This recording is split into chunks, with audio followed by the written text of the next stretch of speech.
Hello students, this video is my fifth video for the chapter Life Insurance Company Accounts.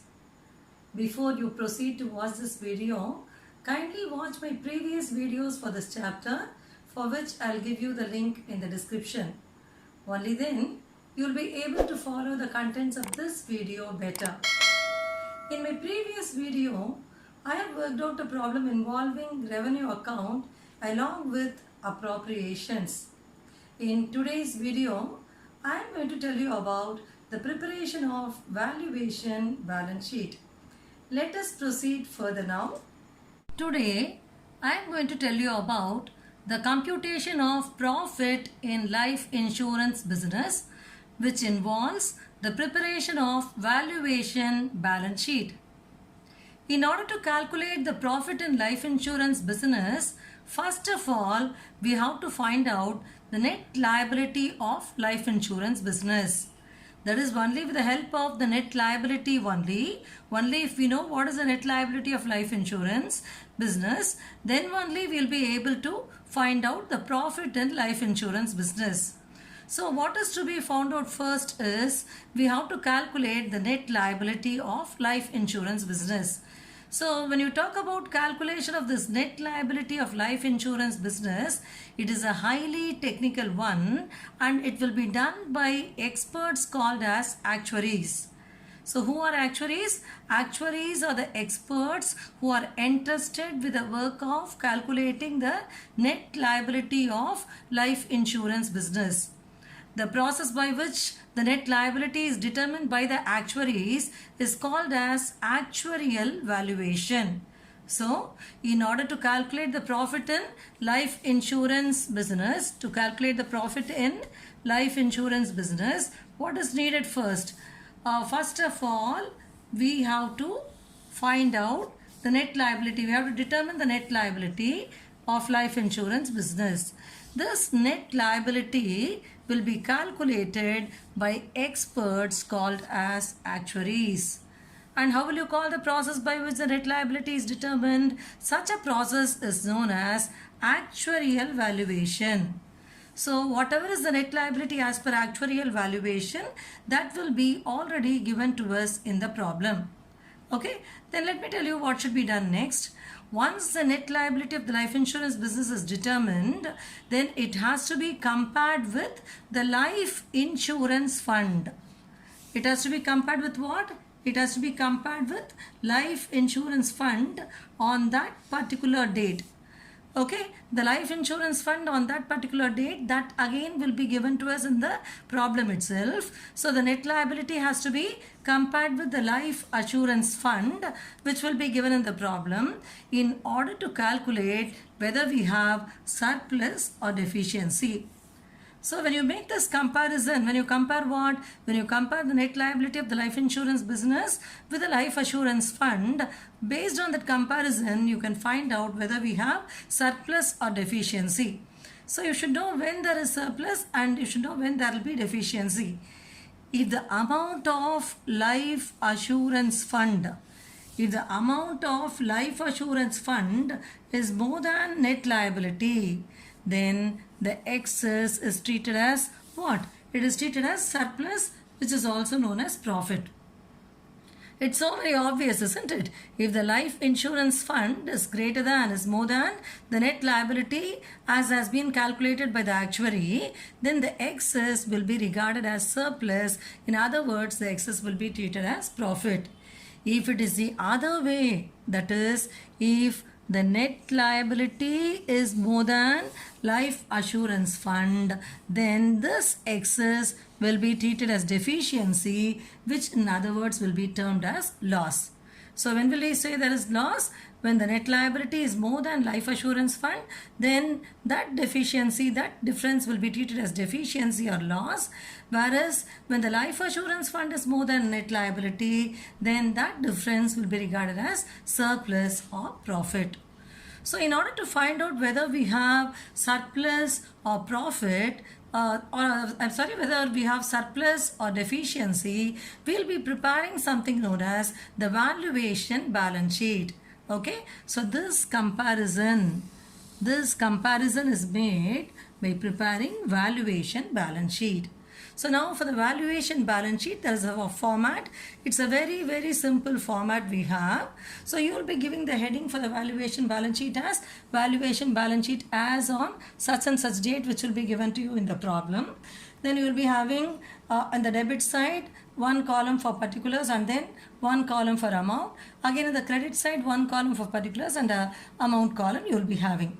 So in the debit side you will be writing to net liability as per actuary's valuation, which will be available in the problem itself. Then in the credit side you will be entering by life assurance fund as per balance sheet. This again will be available in the problem itself. So after entering the net liability and life assurance fund, you will find out in which side you get the balance. So if the life assurance fund is greater than net liability, you will be getting the balance at the debit side. Such balance will be termed as what? It will be termed as surplus. So you will write as to surplus balancing figure.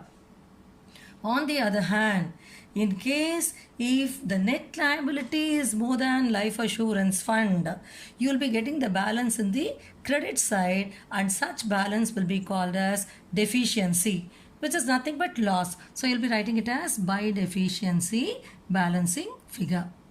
Okay, so you will either get surplus or deficiency. You won't get both. I hope you are able to understand what I am saying. Okay, so let me repeat once again. If life assurance fund is more than net liability, you will be getting surplus. If net liability is more than life assurance fund, you will be getting deficiency. In majority of the problems, you will be getting surplus only. Sometimes, apart from calculating the surplus or deficiency, that is profit or loss in life insurance business, you will be asked to calculate the amount due to policy holders. So let us proceed with how to calculate the amount due to policy holders. Okay. According to section 28 of the Life Insurance Companies Act 1956, 95% of the surplus as disclosed by the valuation balance sheet should be declared as bonus to policy holders. So what is the percentage of surplus that should be declared as bonus to the policy holders? 95% of the surplus as disclosed by the valuation balance sheet. But before calculating the 95% of the surplus of the valuation balance sheet, there are certain important points which are to be taken care of. I have given it like this. While calculating this, the following points should be taken into account. So let me tell you those points one after the other.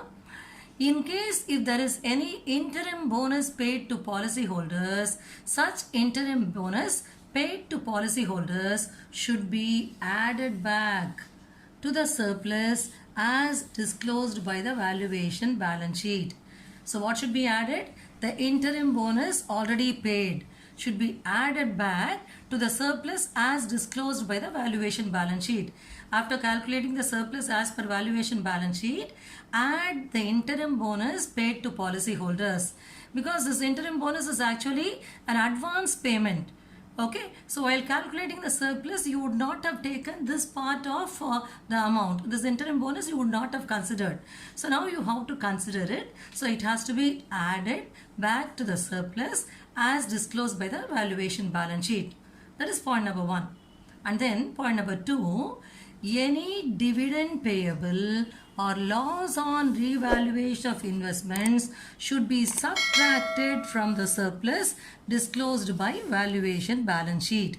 So I said interim bonus, if any, should be added.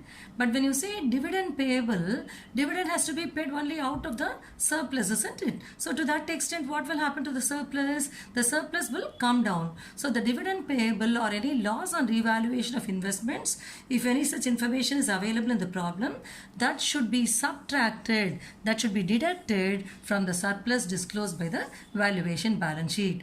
So what are you supposed to do? First prepare the valuation balance sheet, find out the surplus. With the surplus, add interim bonus paid and deduct dividend payable if it is available in the problem. After making these adjustments, the balance of surplus amount should be taken as surplus of bonus of which only 95% should be calculated as bonus to policyholders. Okay, I hope you are clear with this. Take the surplus as per valuation balance sheet. With that, add interim bonus, less dividend, find out the amount, and out of that amount, calculate 95%. That 95% is the amount which is actually payable to the policyholders. Okay. And after you calculate this 95%, the entire 95% cannot be paid to the policyholders because a part of it had already been paid to them in the form of interim bonus. So calculate 95%. From that 95%, any interim bonus already paid should be deducted. Any interim bonus already paid should be deducted from the amount so calculated because it is paid already. So this is how you will be calculating the amount due to policyholders. So when you say that 95% is paid to the policyholders, you'll be having the remaining 5%, isn't it? So generally it is said that the remaining 5% surplus is available to the shareholders. Okay, so let me make the steps involved in calculating the amount due to policyholders even more clear now. First, give the heading as calculation of amount due to policyholders. So you have to prepare the valuation balance sheet and arrive at the surplus. So take that surplus and write it as surplus as per valuation balance sheet. With that surplus, add interim bonus paid. After adding this, less dividend payable or loss on revaluation of investments. Usually, students will get a doubt regarding which has to be added and which has to be deducted. Right? So I'll give you a very simple tip here. Deducting starts with D. Dividend starts with D, isn't it? So dividend has to be deducted. So remember it like that. So when you remember like that, dividend has to be deducted. Naturally, what is the other one we have? The other item we have, it is interim bonus that has to be added. Okay. So take the surplus as per valuation balance sheet. Add interim bonus already paid. Less dividend payable or loss on revaluation of investments. Now you will be arriving at net profit. Okay, so now take this net profit. On that net profit, calculate 95%. So policyholders will get how much? 95% of the net profit. So calculate 95% of it. The entire 95% you can't give them because they have already received a part of it in the form of interim bonus. So after calculating that 95%, deduct the interim bonus already paid to them. Okay, so 95% first calculate, from that deduct the interim bonus already paid to them. Now whatever you get finally is the amount due to the policyholders. I think you are clear with the explanation I have given you now. Let us proceed with a very simple problem involving the preparation of valuation balance sheet as well as the calculation of amount due to policyholders. Let me read the problem first. A life insurance company got its valuation made once in every 3 years. The life assurance fund on 31/3/2016 amounted to rupees 41,92,000 before providing for rupees 32,000 for the shareholders' dividend for the year 2014-2015. Its actuarial valuation on 31/3/2016 disclosed a net liability of rupees 40,40,000 under the assurance and annuity contracts. An interim bonus of rupees 40,000 was paid to the policyholders during the period ending 31/3/2016. Prepare a statement showing the amount now available as bonus to policyholders. So in order to prepare a statement showing the amount available as bonus to policyholders, first what are we supposed to do? We have to prepare the valuation balance sheet, and the valuation balance sheet can be prepared with the help of the life assurance fund, which is already available to us in the problem. How much is given as life assurance fund? It is given as rupees 41,92,000, and you are also given the net liability as per actuarial valuation. Net liability is given as rupees 40,40,000. So with the help of this, let us start preparing the valuation balance sheet first. First, give the heading valuation balance sheet of a life insurance company as on. You should always write as on for valuation balance sheet as on 31/3/2016. If the insurance company has got any specific name given, that name you have to mention. Here the problem just begins as a life insurance company got its valuation. So we are giving the heading as valuation balance sheet of a life insurance company as on 31/3/2016. Then you have one column for particulars on the debit side along with rupees. Then on the credit side also particulars and rupees. So as per the format, I have explained the format already to you. By following the same format, let us enter the net liability. Net liability as given in the problem. Net liability as per actuarial valuation is rupees 40,40,000, which is already given to us in the problem. So write it as to net liability 40,40,000. And again, you are given the life assurance fund also very clearly in the problem. The problem tells you the life assurance fund on 31/3/2016 amounted to rupees 41,92,000. So write as by life assurance fund 41,92,000. Now obviously the credit side is greater than the debit side, so you get a balance in the debit side only. I have already told you, if life assurance fund is more than net liability, then that balance will be termed as surplus. So we are getting surplus in this problem. So here we have 41,92,000 less the net liability 40,40,000. The difference is 1,52,000, which we will call as surplus. So how much is the surplus? Surplus is 1,52,000, which is nothing but the balancing figure. Okay, so preparation of the valuation balance sheet is over. Now we are asked to prepare a statement showing the amount available as bonus to policy holders. So let us get along with that now. Calculation of amount available as bonus to policy holders. Writing this heading and all is very important. Okay, so write as calculation of amount available as bonus to policy holders. For this purpose, I have given you what has to be considered first. So first what you have to consider, you have to take the surplus as per valuation balance sheet. So write as surplus as per valuation balance sheet. How much is the surplus we found out? We found out the surplus as 1,52,000. That 1,52,000 we are entering here. Surplus as per valuation balance sheet. And then if you have any interim bonus paid already, I told you that has to be added with the surplus. The problem clearly tells an interim bonus of rupees 40,000 was paid to the policyholders during the period ending 31/3/2016. So interim bonus is already paid, and what is that amount? It is 40,000. So write as add interim bonus paid 40,000. So 1,52,000 plus 40,000, you will be getting 1,92,000 now. Now from this 1,92,000, if any dividend is payable to the shareholders, that has to be deducted because dividend is usually payable only out of surplus. So you have got some information relating to dividend also. You are given the life assurance fund on 31/3/2016 amounted to rupees 41,92,000 before providing for rupees 32,000 for the shareholders dividend for the year 2014-2015. So how much is the dividend amount which is available in the problem? It is 32,000 rupees. So that amount has to be deducted now. Less dividend for shareholders 32,000. From 1,92,000 deduct 32,000. How much you will get now? You will be getting 1,60,000. This 1,60,000 is the net profit. Okay.